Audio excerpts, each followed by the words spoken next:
Je voulais dire quelque chose sur L'ami de mon ami d'Éric Rohmer, qui est un film qui m'a d'abord frappé sans que je comprenne pourquoi, et ensuite je pense avoir trouvé une explication qui me semble valable.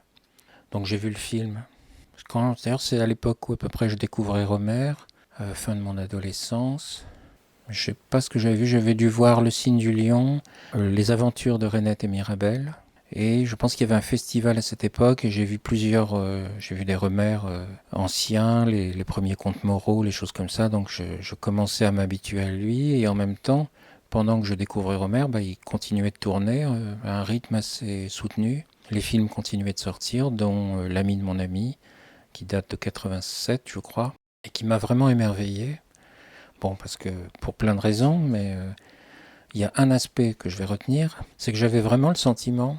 Alors évidemment, Rohmer filme la jeunesse, souvent la beauté, et notamment, je me disais, bon, ces personnages qui habitent, donc ils habitent à Cergy, la ville nouvelle. Je connaissais pas du tout cette ville. Pour moi, dans mon esprit, il y avait Paris surtout, c'est ça qui m'attirait. Et je découvre donc cet univers, et ce sont des jeunes gens qui ont une vie sociale, qui ont de beaux appartements, et ça semble vraiment une sorte de paradis. C'est-à-dire que chaque image est extrêmement belle. Il y a l'air d'avoir vraiment tout ce qu'on peut désirer à portée de la main. Ça fait évidemment pas banlieue. Je viens de la banlieue, Sarcelles. Il n'y a aucune comparaison possible. Il y a quelque chose architecturalement qui a l'air d'être pensé pour une sorte de vie paisible. Ce ne sont pas des rues où on se fait bousculer, où il y a des voitures qui passent, il y a des endroits protégés. Il y a beaucoup de rues piétonnières dans le film. Il y a des appartements extrêmes, avec une impression de grande propreté, très blanc. Du point de vue des couleurs, c'est très agréable, etc. De plus, il y a un lac qui est pas loin, où en plus ils peuvent faire de la planche à voile. Il y a une sorte de petite forêt, je ne sais pas exactement si on peut dire forêt, mais enfin si, à un moment ils se perdent dans les sous-bois. Donc il y a un grand nombre de scènes, finalement avec des décors assez divers d'un point de vue architectural. Il y a la nature. À plusieurs moments ils sont dans des cafés avec une vue sur je ne sais pas quoi, j'avoue que je ne sais pas quoi, si c'est un fleuve ou ça semble être un fleuve, je ne sais pas, je ne veux pas dire de bêtises, mais enfin en tout cas voilà, vraiment des lieux très très agréables comme ça. Et je me disais, bon, ben c'est le paradis. Enfin, je faisais pas vraiment la différence entre le film et la réalité du lieu où le film a été tourné. Et un jour, pour une autre raison, j'ai pas fait exprès, mais j'ai dû aller à Cergy. Et j'ai eu la première surprise de me dire, ah, tiens, c'est là, j'ai vraiment retrouvé l'endroit où certaines scènes ont été filmées. Je veux pas dire de bêtises, c'est assez loin, mais il me semble même qu'il y a une histoire de tour EDF et que j'ai vu cette tour, etc. Donc je vois l'espace, je vois des petits bouts d'images que je vois dans le film, etc. Par contre, je trouve ça tout sauf beau. Pour moi, c'est une banlieue un peu différente de celle que j'ai connue, du point de vue de l'architecture, plus récente. Mais par contre, l'espace n'est pas très agréable. J'ai pas tout visité, mais enfin, de toute façon, ce que j'ai vu, c'est des lieux qui sont dans le film et que aller voir en vrai, je trouvais pas ça spécialement beau. Donc je veux pas aller plus loin là-dessus. J'ai pas visité la ville en long et en large, mais j'ai quand même eu un sentiment qui me semble pas faux, quoi, que il y a quelque chose, il y a un hiatus quelque part. Donc j'ai oublié cette histoire. Enfin, ça m'a toujours comme ça traîné dans la tête, mais j'ai jamais vraiment déterminé pourquoi. Est-ce que mon exploration de la ville avait été insuffisante? Est-ce que le cinéma magnifie les choses? Mais alors, est-ce qu'il suffit de les filmer pour qu'elles soient magnifiées? Mystère. Et un jour, très longtemps après, j'ai peut-être eu un début d'explication. Alors, il y en a peut-être plusieurs, je ne sais plus très bien, mais il y en a déjà un premier, qui est le travail de Rohmer. Donc, évidemment, je suis allé dans l'optique, c'est Rohmer qui a fait quelque chose dans sa façon de filmer. Disons, je suis parti du principe que c'est pas seulement à cause de la dramaturgie, du fait qu'on s'attache au personnage, etc. Qu'il doit y avoir quelque chose dans la façon de filmer d'assez précis qui explique le fait que ça soit magnifié à l'écran. Au passage, j'ai déjà entendu d'autres gens connaître un peu Sergi, des gens qui aimaient le film et qui avaient la même opinion sur la différence, sur le contraste qui existait entre le film et la ville. Alors je me suis dit un truc, c'est qu'il y a quelque chose de particulier dans ce film par rapport à tous les autres films de Rohmer. Disons qu'il a toujours fait un peu ça, mais que là, ça va quand même plus loin. C'est que les vêtements des personnages sont vraiment très colorés. Il y a du bleu, il y a du bleu vert, il y a du bleu foncé. C'est pas mal dans les bleus. Alors je ne sais plus exactement, mais peut-être même dans les rouges à certains moments. Je sais qu'à un moment ils sont dans une réception et c'est deux personnages féminins. Il y en a une qui est habillée en bleu en haut et blanc en bas, et l'autre c'est le contraire. Donc il y a vraiment une recherche de couleurs sur les personnages qui est assez visible quand on y réfléchit. D'ailleurs, le personnage principal, Blanche, habite un appartement extrêmement blanc. Donc effectivement, toutes les couleurs des vêtements, et c'est un premier indice, toutes les couleurs des vêtements comme ça ressortent très très bien. Ça donne une sensation d'apaisement, de quelque chose de soigné, de propre, je ne sais pas comment expliquer mieux, et sans jamais être hospitalier, quoi. Je veux dire, c'est du blanc qui fait rejaillir les couleurs. À aucun moment, c'est froid ou désagréable. Au contraire, le film est plutôt beau du début à la fin. Et alors voilà mon explication, à partir de là, c'est que quand on regarde les plans, alors j'ai pensé, à partir de là, j'ai pensé à Jacques Demy. Et j'ai pensé par exemple aux Demoiselles de Rochefort.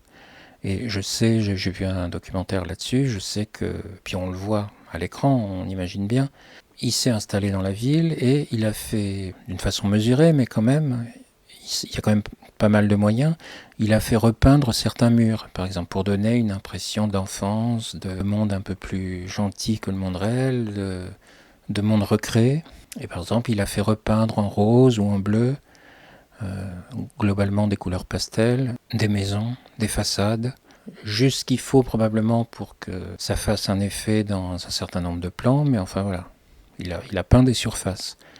Et je me suis dit, bon alors, Rohmer n'a pas fait ça. Donc il s'agissait de quoi dans le cas de Demy? Quand même d'enjoliver, d'esthétiser, d'enjoliver la ville, de la rendre un peu plus chambre d'enfant, si on peut dire, que l'extérieur ne nous le propose. Et ça m'a fait penser à l'ami de mon ami, et je me suis dit, mais peut-être que Rohmer fait la même chose sans repeindre de façade. Quand on voit la plupart des cadrages et quand on voit le décor derrière, très très souvent, enfin, il semblerait, hein, je ne crois pas me tromper, que la ville est très blanche quand même. Il y a pas mal, notamment dans ces époques-là, on construisait pas mal d'immeubles et aussi d'allages, de choses comme ça, mais on construisait beaucoup avec une surface, un revêtement ensuite de carrelage blanc, mais pour l'extérieur. Et donc quand on voit, là j'ai une image sous les yeux notamment, elles discutent ensemble, elles sont assises sur un dallage justement, comme ça, un petit rebord. Et derrière on voit une vue assez vaste, qui est assez vide, mais voilà, globalement c'est assez blanc. Il y a du dallage sur le sol au loin, avec des motifs et tout ça, mais tout est globalement blanc, même s'il y a quelques couleurs par-ci par-là. S'il avait filmé ça sans les personnages, je crois que globalement, il aurait eu l'impression peut-être que j'ai eu quand j'y suis allé. C'est-à-dire de quelque chose d'un peu blanc, et donc à l'usage d'un peu sale, le blanc se salit pas mal, un peu... je sais pas, ça permet pas vraiment... Je veux pas dire que tout était blanc, mais c'est un peu la dominante, et ça rend l'espace un petit peu incertain, ça permet pas de se repérer vraiment, il y a quelque chose comme ça. Voilà. Et donc je me suis dit que, à la façon de Demy, eh ben, Rohmer a fait quelque chose comme ça, mais avec les vêtements. Parce qu'au fond, quelle différence quand on a un cadre, du point de vue du spectateur, et du point de vue du pourcentage de couleurs remplies dans l'image. Quelle différence entre le fait de filmer une maison qu'on a fait repeindre, avec tout ce que ça suppose de moyens financiers, de moyens matériels, moyens humains, de temps passé à le faire, on va repeindre une façade, ensuite quand le tournage s'en va, il faut repeindre la façade comme elle était, il faut la remettre comme elle était avant. Bon, c'est très contraignant, mais de toute façon, même s'il avait l'argent, c'est pas tellement dans l'état d'esprit du tout même de Rohmer, non seulement à l'extérieur, mais aussi dans une maison, dans un appartement qu'on lui aurait prêté, c'est pas du tout dans son état d'esprit de tout déranger, de tout repeindre, et puis de tout ensuite remettre en état, etc. Sa philosophie, on pourrait presque dire, Homer, c'est plutôt de prendre ce qu'il y a et d'essayer d'agencer les choses. D'ailleurs, je prends un exemple dans Pauline à la plage, qui est parlant aussi pour rejaillir sur l'ami de mon ami. C'est d'ailleurs l'affiche du film. Il y a la scène où Pauline est étendue sur le lit et où Igor vient la réveiller en essayant de se la faire au cas où il y aurait une possibilité, mais en fait elle le rejette. Quand elle se réveille, elle a peur, elle le pousse avec le pied et il se retrouve collé contre un siège. Voilà la scène, et c'est un plan fixe. Et donc les murs sont plutôt blancs, tout ça, mais il y avait un chauffage en plein dans le plan, face à la caméra, dont la couleur ne collait pas du tout, qui lui plaisait pas, et objectivement ça ne collait pas avec le reste. Donc plutôt que de le repeindre, il a mis une serviette de bain dessus, et pour la coincer, il a mis une bouée rouge dessus. Donc à la fois ça rappelle le thème de la plage, et le problème était réglé. Il n'y a rien eu à peindre. Une fois que c'est fini la scène, on enlève la serviette, on enlève la bouée, et ça coûte pas un rond. Et d'un certain point de vue, c'est peut-être même plus intéressant. Et alors, avec ça, j'ai repensé aux vêtements quand même assez... Alors, je peux pas dire bariolés, parce que ce sont des couleurs très douces, mais quand même assez vives. Je sais plus quel terme on emploie, mais assez... il y a un chromatisme comme ça qui est très affirmé. Et je me suis dit, c'est ça qu'il a fait.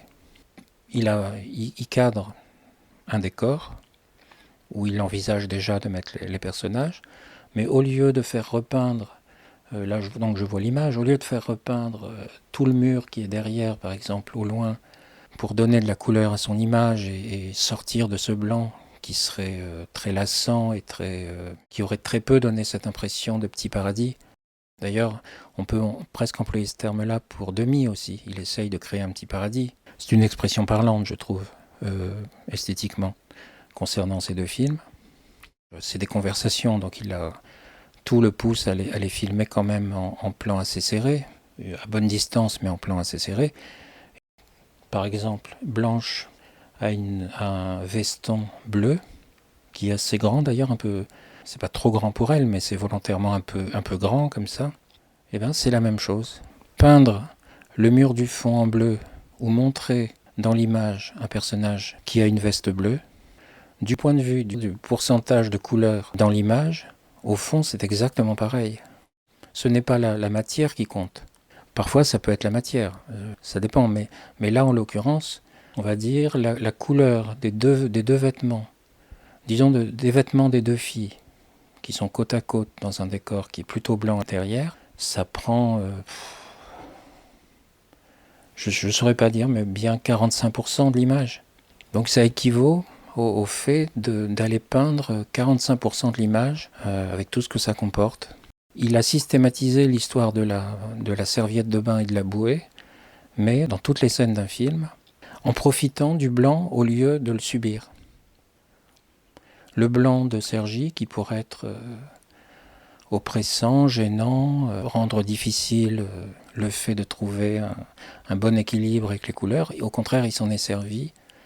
Et ce qui module la couleur dans le film, c'est pas tellement le décor, pas l'architecture, ce sont les vêtements. Et en plus, il peut en quelques secondes changer de vêtements au lieu d'en mettre un plutôt qu'un autre. Et il vaut mieux se tromper sur une chemise ou un veston que de se tromper sur un mur qui a été repeint.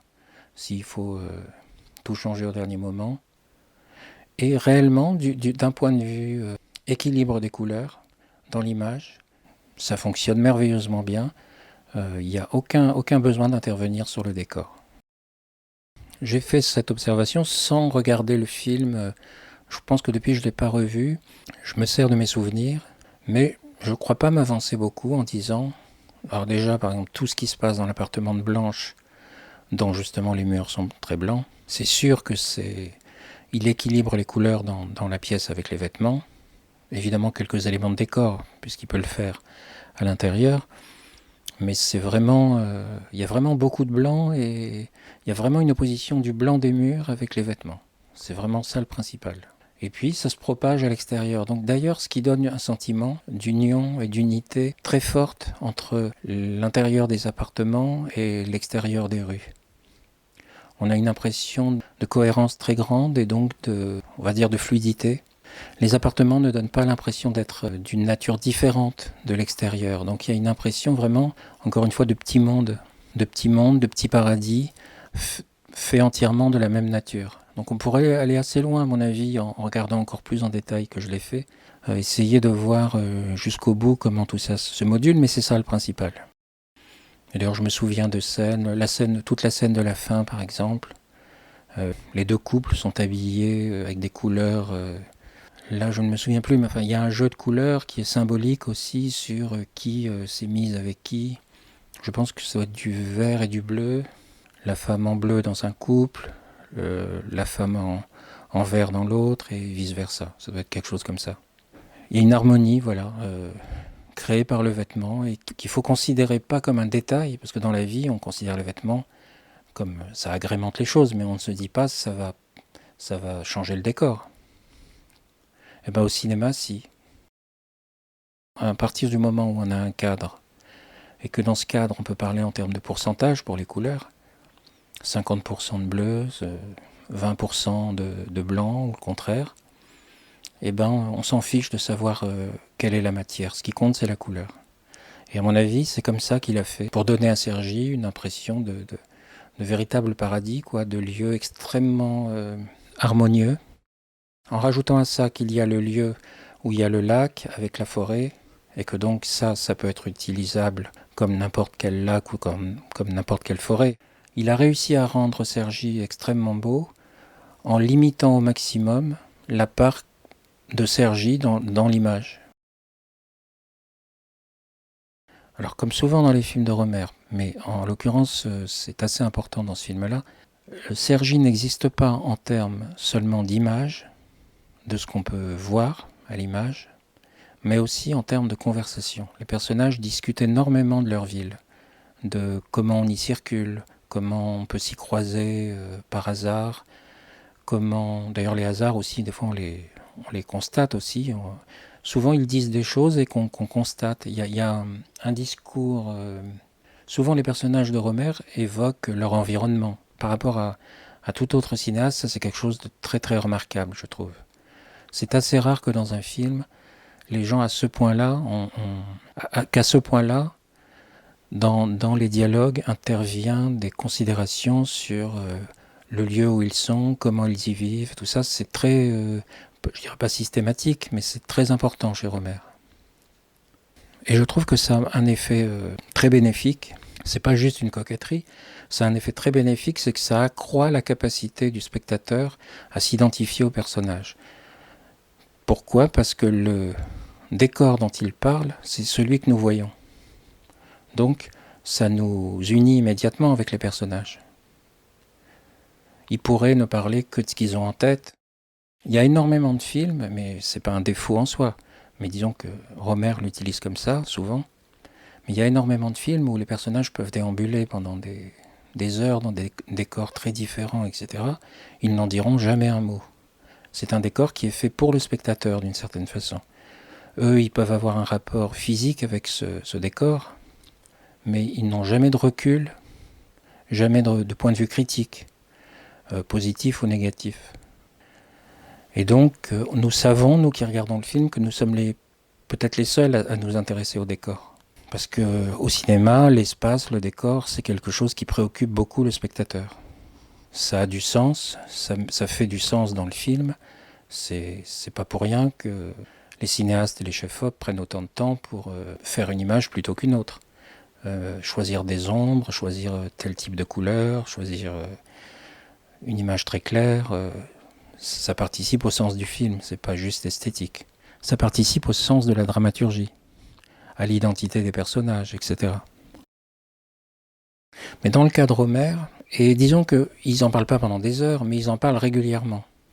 Et il y a une sorte de petite évolution tout au long du film sur les points de vue. C'est toujours mélangé aux opinions qu'ils ont sur le plan affectif qu'il y a entre eux, sur tout ce qui avance sur l'ordre sentimental, affectif, il y a toujours en même temps un bout de discussion sur le décor, sur les lieux, D'ailleurs, ça se mélange et ça a à voir dans le film.